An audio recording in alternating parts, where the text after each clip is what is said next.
start here, though. If Diddy winds up convicted and sent to prison for all the stuff that we've been hearing about all week, Cassie Ventura may be a big reason why. If he's acquitted and he goes right back to his old life, it is possible that Cassie Ventura will be a big reason why. In day one of Cassie's cross-examination by one of Diddy's own lawyers, his former longtime girlfriend and protege may have just flipped her own script from being forced into days-long drug-fueled freak-offs with male prostitutes and feeling disgusting afterwards, to instead being the architect of those freak-offs, willing and eager to play a part in them. The jurors were shown more than 100 emails and texts between Cassie and Diddy, and they read along on big monitors, but Cassie didn't read along on the monitors. She was told by Diddy's defense lawyer she had to read along out loud. She had to read all the very dirty, kinky, steamy text messages out there for everybody in the courtroom to hear. And trust me when I say they are not safe for work. You almost worry about your broadcast license, honestly, with some of this stuff. So here we go, get the kids out of the room. In a message to Diddy back in 2009, Cassie writes, "When we used to freak off, when we were so in love, there were no questions asked. It felt right, like it literally made sense for the next step in our sex life together." In another message, she says, "Wish we could have F.O. freak off before you left. My period is over." And then this exchange came out today. It was also from 2009. Diddy says, "When do you want to freak off, LOL?" Cassie answers, "I'm always ready to freak off." 2 days later, Diddy texts, "I can't wait to watch you. I want to get real hot." And Cassie replies, "Me too. I just want it to be uncontrollable." Team Diddy also produced text messages showing Cassie taking the lead in planning that now infamous freak-off at this LA hotel, the Intercontinental Hotel, from back in 2016. Obviously the one that had to end early in a brutal attack in the hallway by Diddy, which was caught on surveillance video. Again, the defense did not downplay the violence in this tape, but they tried to tie the violence instead to jealousy and the couple's drug use, as opposed to coerced sex and freaking off. For instance, Cassie testified that Diddy actually OD'd in 2012. She also testified that he was extremely jealous, which may seem like weird, odd, given the two were, as the defense puts it, swangers. In Cassie's telling, Diddy made her have sex with more than a dozen male escorts while he watched and recorded and pleasured himself right there in the hotel room or the apartment or wherever they were doing it.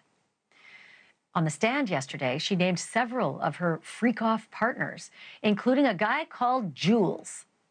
Cassie says that Jules was the escort from the hotel freak-off that turned so horribly violent in the hallway. And if prosecutors found this Jules guy, and if this Jules guy takes the stand, he could back up Cassie's testimony, right? That she was beaten and coerced as part of a larger criminal enterprise, something that Diddy did from the top and ordered his staff to make happen. Because in the end, honestly, folks, the sleazy details, all the stuff you see in the headlines, yeah, it's good reading, right? But it is not what matters when it comes to a RICO case, racketeering, conspiracy. These are the allegations against Diddy, and that's the stuff that matters. So I unpacked all of this earlier today with my old friend, Harvey Levin from TMZ. Take a look. Harvey, as a lawyer, I'm sure that you are poring over every bit of the testimony in that federal courtroom.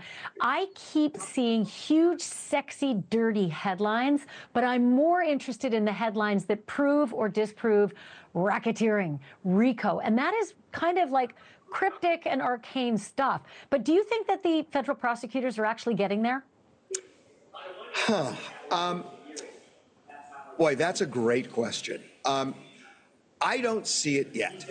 I saw a little bit of it when they started getting into Kid Cudi, when Cassie was dating Kid Cudi, and she made reference to something we've all heard about, which is that Kid Cudi when he was dating her, his car blew up, and that Diddy is the one who had it done. And she made reference to a car blowing up, but never said Diddy did it. So the loop wasn't closed there. That aside, I know the prosecutors have talked about kidnapping and other ventures. I don't know that these freak-offs are going to resonate with the jury as racketeering. I think that some of them are going to find that a stretch. They may find fraud, or they may find force or coercion, but I don't know that they're going to find that what he does in those hotel rooms and elsewhere constitutes that kind of organized crime activity. Kidnapping, blowing up cars, yeah, if they can prove it. But, I don't know. This one seems to me, all the talk about, the freak-offs, to me, it doesn't resonate with racketeering. It goes to the other charges. I keep thinking about the hotel video, right, where you see Cassie being beaten to a pulp, and Diddy's already admitted to it on his social media. Everybody thought it was, a clear evidence of domestic assault, but that's not the charge.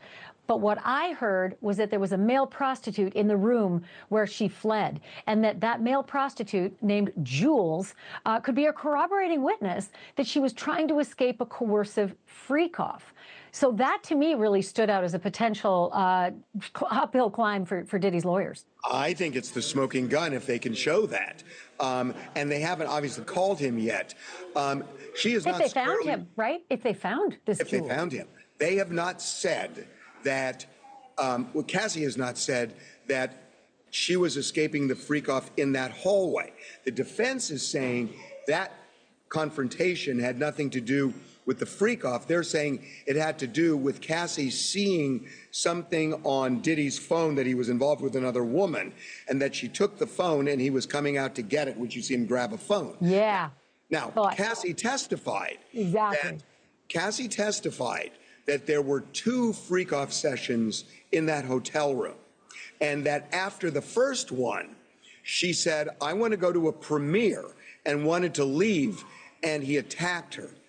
What I am unclear on is, was that what we were watching in the hotel, in the hallway, or was there an attack, an alleged attack, inside the room? If it was inside the room and this guy Jules testifies, that's going to be damning evidence against Diddy. But we just haven't seen him close the loop on it. I'm getting the impression the black eye happened in the hotel room, and the fat lip that she said she also got happened out in the hallway. But more importantly, the phone issue, right? She testified that look, she didn't even have to testify to this. It was on video that she is beaten to a pulp, and Diddy grabs all of her things and leaves her in a slump in the hallway and goes back to the room.